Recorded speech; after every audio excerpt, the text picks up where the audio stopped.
ప్రభుకి మహిమ కలుగును గాక. మీ అందరికీ హృదయపూర్వకమైన వందనాలు. ఎలా ఉన్నారు? మీరందరూ బాగుండాలని కోరుకుంటూ, ఈ రోజున పరిశుద్ధ గ్రంథ లేఖన భాగంలో నుండి ఒక మాటను మనము నేర్చుకుందాం. చూద్దాం ఒకసారి. యెషయా గ్రంథము 60 అధ్యాయము. యెషయా గ్రంథము 60వ అధ్యాయము 22వ వచనం చదివినప్పుడు నాకైతే చాలా ఆశ్చర్యాన్ని కలిగించింది. ఏంటి అంటే, చూడండి ఒకసారి చూద్దాం. 60వ అధ్యాయము 22వ వచనం. వారిలో ఒంటరి అయిన వాడు 1000 మంది అగును, ఎన్నిక లేనివాడు బలమైన జనమగును. అంటే ఒంటరి అయిన వానిని 1000 మందితో పోల్చినట్లు ప్రభు చూస్తున్నాడు. ఎన్నిక లేనివాడు బలమైన జనమగును.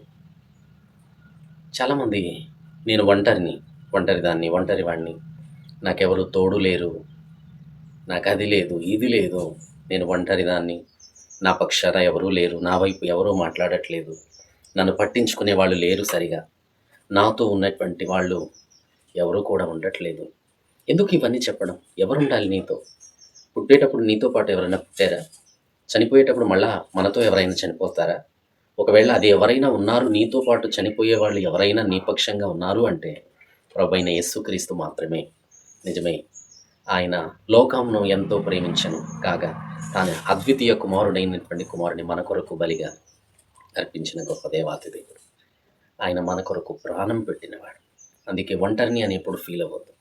నీకు దేవుడు తోడుగా ఉన్నాడు. ఎన్నికలేని నిన్ను, ఒంటరి అయిన నిన్ను 1000 మంది జనాంగముగాను, ఎన్నికలేని నిన్ను బలమైనటువంటి వ్యక్తిగా ప్రభు మారుస్తాడు. ఆయన వైపు చూద్దాం, ఆయన మాట విందాం. God bless you.